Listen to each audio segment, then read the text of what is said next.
In this episode, we will look back at the computer animation used in the insurance case that resulted from the explosion of the Pepcon plant just outside Las Vegas, Nevada in May of 1988.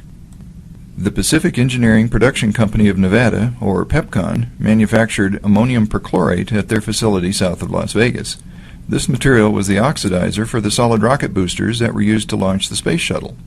Following the explosion of the Challenger in 1986, shuttle launches were suspended for several years.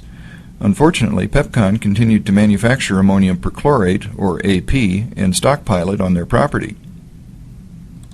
On the morning of May 4, 1988, a small fire started in one of the buildings where the AP was being dried. This fire spread to the surrounding stockpiles of AP, and several large explosions resulted, causing physical injury and damaging homes and buildings in a wide area around the plant.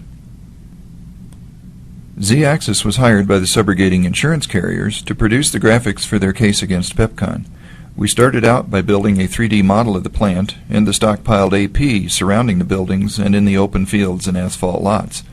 The goal was to provide a way for the eyewitnesses to describe what they saw and to show the massive amounts of AP that were actually stored.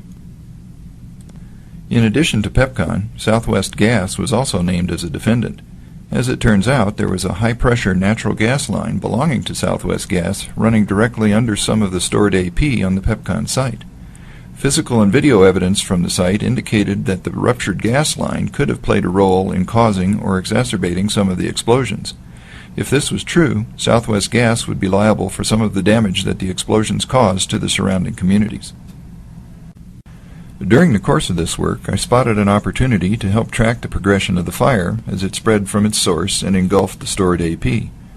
I superimposed the 3D model of the plant on the video images of the fire. While the model was superimposed on the video, I moved a marker along the computer model's ground plane to position it in the center of any feature or explosion that we needed to locate. Once the marker was positioned, I tilted the entire model back to a plan view to see where it was pointing.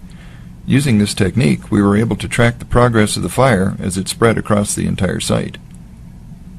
This technique allowed us to pinpoint the centers of explosions when they occurred, which turned out to be a valuable tool in determining which areas of AP had exploded. This was a key piece of evidence that helped lead to the settlement of the case in favor of the insurance carriers.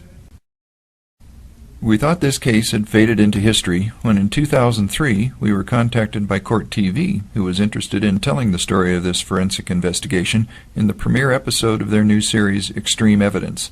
This episode, titled Desert Disaster, aired on September 29, 2003.